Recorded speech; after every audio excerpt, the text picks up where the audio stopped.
I'm Amy Zawi with the Jerusalem Connection Red Alert Report for Wednesday, April 15. What are the hot spots? And I don't mean the corona. With all the talk about corona, and understandably so, the uptick in anti-Semitism has largely been ignored, even though it seems to be as effective as the COVID. As I mentioned a few weeks ago, whenever there's a hardship, often Jews get blamed. And certainly this is so for health pandemics. While we don't often talk about the Spanish flu on or about 1918 or the polio summers during the 50s, the Black Death, the Black Plague, or more scientifically, the bubonic plague, was indeed a pandemic that most folks with even a cursory education in history will recall. What we also must recall is that during this time there was a huge backlash against Jewish communities. They were called the origin of the disease, the ones who unleashed it on society. Some said it was a curse of sorts, and so on. Any excuse to espouse hate and point a finger. The reality is that the Jewish culture has a unique and very effective set of hygiene standards that includes how to keep the kitchen, how to organize food, how to wash up, etc. And because of these directives which God gave, and God doesn't impose hygiene rules on people just to make them jump through hoops, every single one of those rules had specific and real purposes to keep people healthy in a flawed and failed, disease-filled world, particularly before refrigeration, disinfectant, and the medical community's innovations.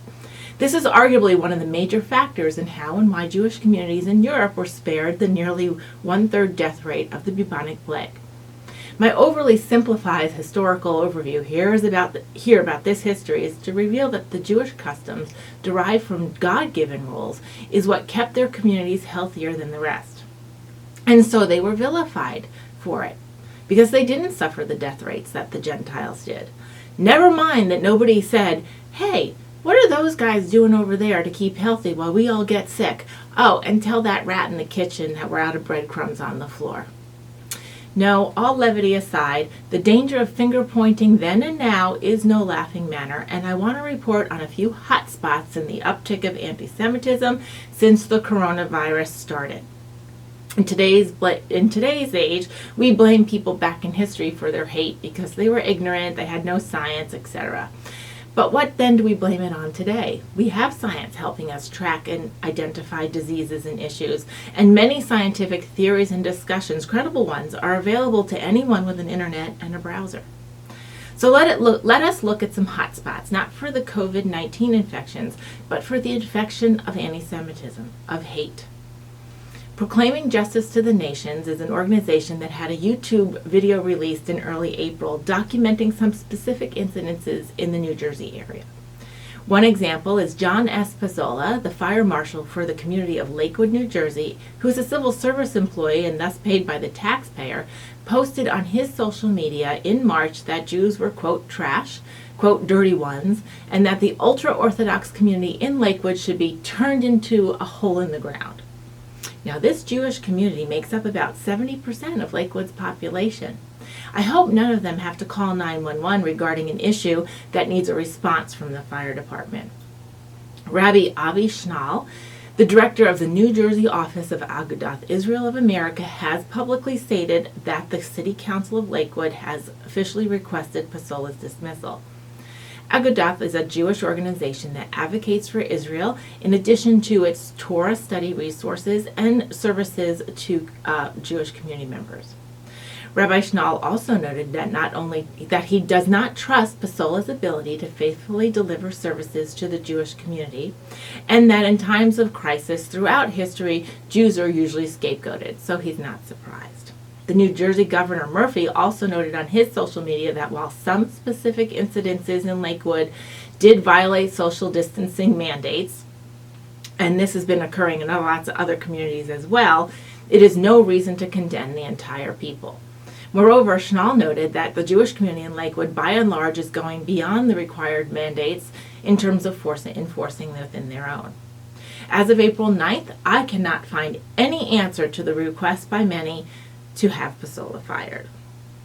On March 29th, an arrest was made in New Jersey of resident Anthony Laspoto.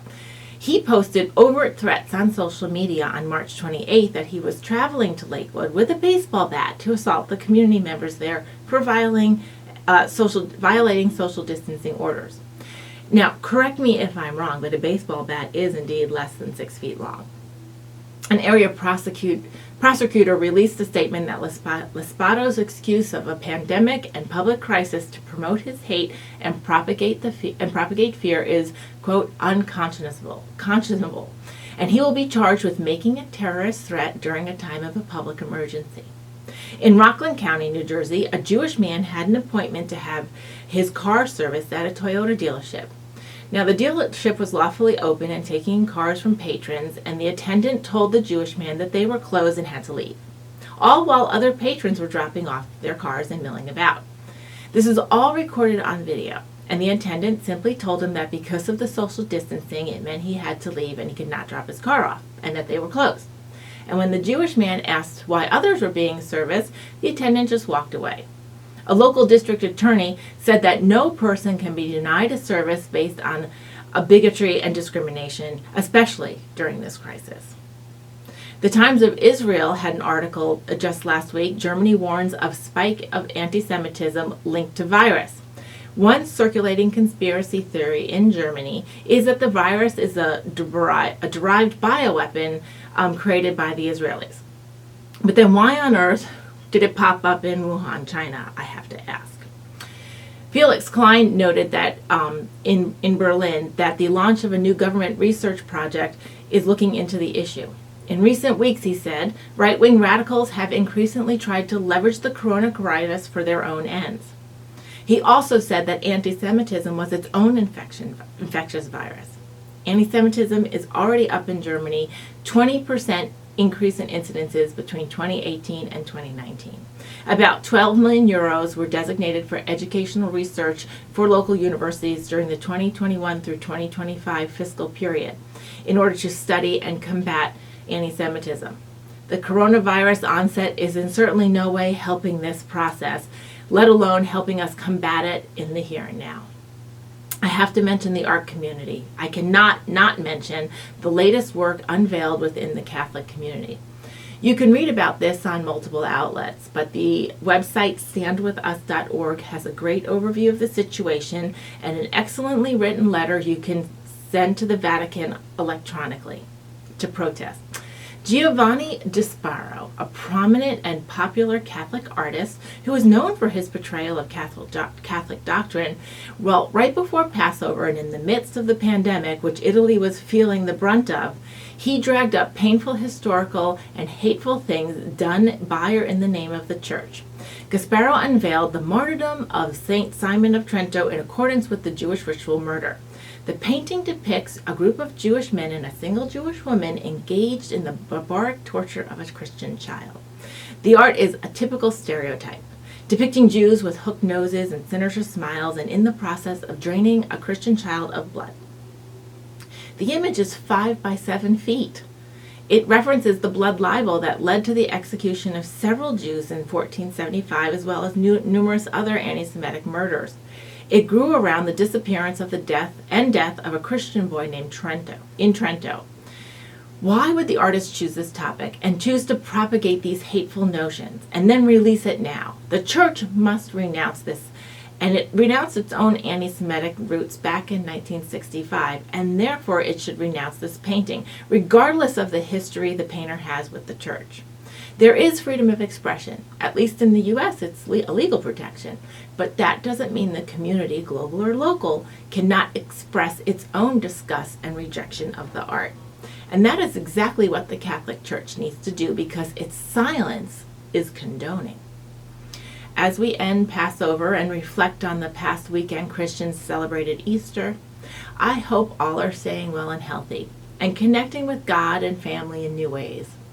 Our Easter Passover celebrations may not have had the social event filled with fellow congregants and extended family members like it usually does, but it doesn't mean we have to disconnect. Physical distancing is not the same as social distancing.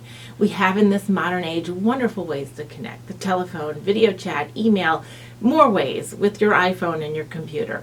Now, this can never substitute for the full intimacy of a brotherly and sisterly hugs and kisses from dear friends and extended family members, or the excitement of traveling to see loved ones after a long absence. But how much more will we relish these moments when we're able to move about again? Shavua Tov. Blessings. and have a great week.